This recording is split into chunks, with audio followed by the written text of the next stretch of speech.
साध संगत जी बड़े प्रेम से कहिए, धन निरंकार जी। साध संगत जी, आज का विचार कुछ ऐसा, जो लोग सत्संग भी करते हैं और पूजा पाठ भी करते हैं। साध संगत जी, कई ब्रह्म ज्ञानी ऐसे संत हैं, साध संगत जी सभी तो नहीं, लेकिन एक आधा संत ऐसे भी हैं जिन्हें ब्रह्म ज्ञान का प्राप्ति नहीं हुआ है, तो वो लोग सत्संग भी जाते हैं और पूजा पाठ भी करते हैं। तो साध संगत जी, आइए कहानी की मदद से समझते हैं कि जैसे आप मान लीजिए कहीं जा रहे हैं, नदी पार करनी है आपको, और अगर आपके पास नाव है तो आप एक नाव में जाएंगे, लेकिन वहीं अगर आप दो नाव में सवारी करेंगे तो साध संगत जी कल्पना कीजिए, एक पैर एक नाव पे है, दूसरा पैर दूसरे नाव पे है और नदी के बीच में आप जा रहे हैं। साध संगत जी, आगे का दृश्य आप खुद देख सकते हैं कि आप डूब जाएंगे। या तो आप एक नाव पे चलिए, पहले वाले पे या दूसरे वाले पे। तो साध संगत जी, कहने का अर्थ यह है कि कई लोग ऐसे हैं जो कर्मकांड में भी फंसे हुए हैं, सत्संग भी कर रहे हैं।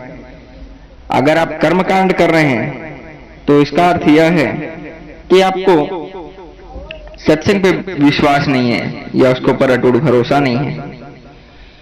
तो साध संगत जी, ऐसा नहीं करना है। आपको ब्रह्म ज्ञान की प्राप्ति करने के बाद सत्संग से जुड़े रहना है। आप खुद विचार कीजिए, आपको साध संगत जी कोई भी संत महापुरुष आपको कोई कार्य करने से मना नहीं करेगा, बल्कि वो आपके ऊपर ही आदेश छोड़ देगा कि आप खुद विचार कीजिए, क्या जो आप कर रहे हैं वो सही है? आपको किसके अंदर ज्यादा भक्ति, शांति और दृढ़ विश्वास की प्राप्ति होती है? किसके अंदर आपको ब्रह्मलीन होने की क्षमता प्राप्त होती है? उसके साथ जाइए। साध संगत जी, एक बार की बात है, सत्संग में एक बड़े मुखी महात्मा आए हुए थे, स्टेज पे विराजमान थे, और वो महात्मा अपनी आप बीती बताने लगे। साध संगत जी, वो कहते हैं कि पहले वो सत्संग करते थे, लेकिन सत्संग के साथ साथ जैसे कि श्रावण महीने में कई लोग उपवास करते हैं, वो करते थे। गणपति के सीजन में गणपति की मूर्ति अपने घर पर बिठाते थे। तो साध संगत जी, वो मुखी महात्मा आगे बोलते हैं कि दास सत्संग भी करता था और ये सब कर्मकांड भी करता था। तो एक बार एक पुराने महापुरुष मिले उन्हें, जो कि शरीर रूप में अभी नहीं है, और वो उनसे पूछते हैं, क्या तुम्हें अटूट विश्वास है? साध संगत जी, ये जो मुखी महात्मा थे बताते हैं कि जी हाँ, मुझे अटूट विश्वास है। आगे पूछते हैं, क्या तुम सत्संग जाते हो? महात्मा बोलते हैं, जी हाँ, मैं सत्संग जाता हूँ। साध संगत जी, वो महात्मा आगे पूछते हैं कि क्या तुम सेवा, सत्संग, सिमरन करते हो? तो ये जो मुखी महात्मा थे स्टेज पे, वो बोलते हैं कि जी हाँ, मैं सेवा, सत्संग, सिमरन भी करता हूँ। तो वो आगे कहते हैं कि तो फिर तुम ये सब कर्मकांड क्यों कर रहे हो? उपवास करना, अन्य सब। तुम जरा गौर से समझो इस बात को। वो महात्मा साध संगत जी मना नहीं करते कुछ करने के लिए। वो कहते हैं कि तुम ही सोचो, तुम्हें किसके अंदर विश्वास की प्राप्ति हो रही है, किसके अंदर आपको साक्षात दर्शन हो रहे हैं, उस निराकार के, उस सदगुरु के, उसके साथ चलो। साध संगत जी, स्टेज पे विराजमान मुख्य महात्मा बताते हैं कि तब से उन्होंने दो नाव नहीं बल्कि एक नाव और इस सदगुरु के हाथ को थामे हुए आगे चल रहे हैं। एक छोटी सी स्थान से स्टार्ट किया और आज एक बड़े अच्छे कारोबार में है। साध संगत जी, यही होता है जब गुरु की दृष्टि पड़ जाती है। साध संगत जी, ब्रह्म ज्ञान प्राप्त होने का अर्थ केवल इतना ही नहीं है कि आपको सत्संग, सेवा, सुमरन करना है। केवल वहां तक ही वो सीमित नहीं है। ब्रह्म ज्ञान उसके परे और बड़ा एक ऐसा रूप है जो आपको बताता है कि हमें कैसे जीवन में रहना है। साध संगत जी, ब्रह्म ज्ञान की प्राप्ति के बाद आपको सही, गलत और क्या आपके लिए अच्छा है, क्या बुरा, उन सभी का आपको आह्वान हो जाता है, आपको पता चल जाता है कि आप कैसे कार्य कर रहे हैं, उसका क्या परिणाम प्राप्त होगा। तो साथ संगत जी, ब्रह्म ज्ञान प्राप्त होने के बाद आपको ऐसी गलतियां नहीं करनी है। साथ संगत जी, इसके ऊपर भी एक छोटी सी कहानी थी। 3 दोस्त थे साथ संगत जी। 3 दोस्त में से एक जो था उसे ब्रह्म ज्ञान की प्राप्ति थी, बाकी दोनों को ब्रह्म ज्ञान की प्राप्ति नहीं थी। वो इस निराकार प्रभु से अनजान थे, उन्हें ऐसा कुछ पता ही नहीं था। साथ संगत जी, एक दोस्त जो था पहला, वो एक बार बोलता है कि क्यों ना चोरी किया जाए, पैसे कहीं से जुगाड़ नहीं हो रही है, पैसा चाहिए। साथ संगत जी, वो चोरी करता है, पैसे लाता है कुछ, और वो देखता है कि उसकी परेशानियां धीरे धीरे कम हो रही है पैसे आने के बाद।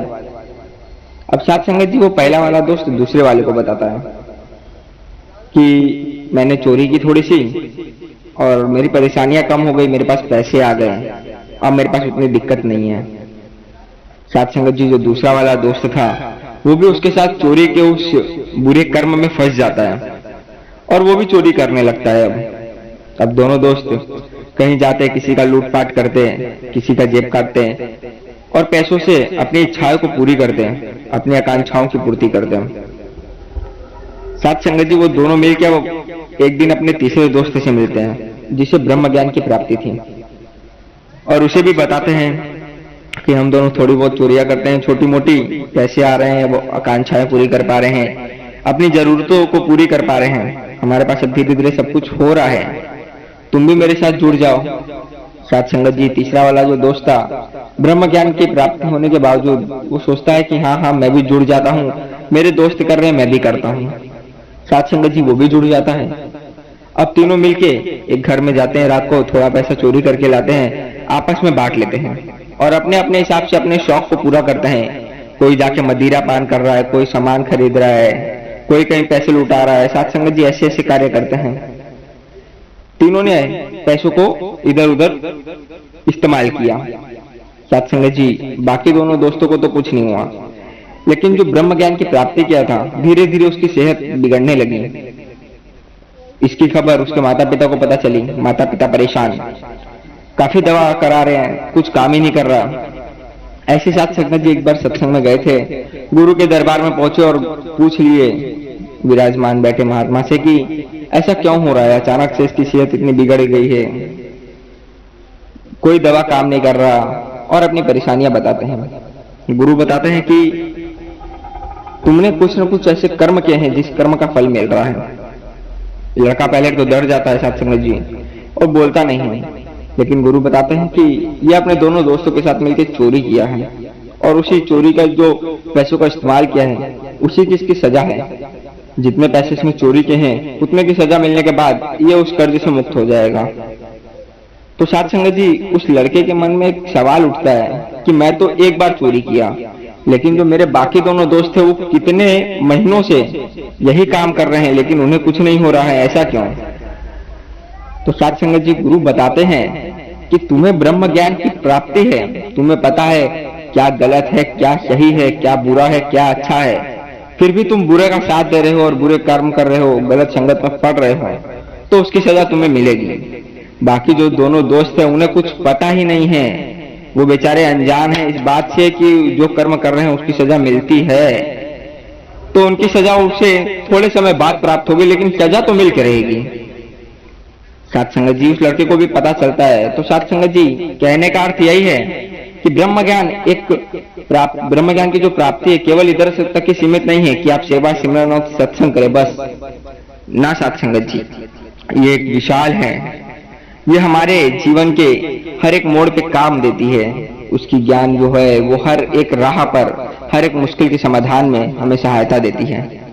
साथ संगत जी, दास से कोई गलती हो तो क्षमा करिएगा। माता जी अरदास करेगा दास के साथ साथ सभी जितने साथ संगत है जो इस विचार को सुन रहे हैं, सभी की सेहत अच्छी रखे, सभी का स्वास्थ्य अच्छा रखे। साथ संगत जी, सभी की खुशियां भर दे, सभी की झोली में खुशियां डाल दे, बिल्कुल अपार उनके अंदर शक्तियां दे, कहीं कुछ हाथ फैलाने की गरज न पड़े। साथ संगत जी, तन मन धन तीनों से सभी की रक्षा करें। साथ संगत जी, बड़े प्रेम से कहिए धन निरंकार जी।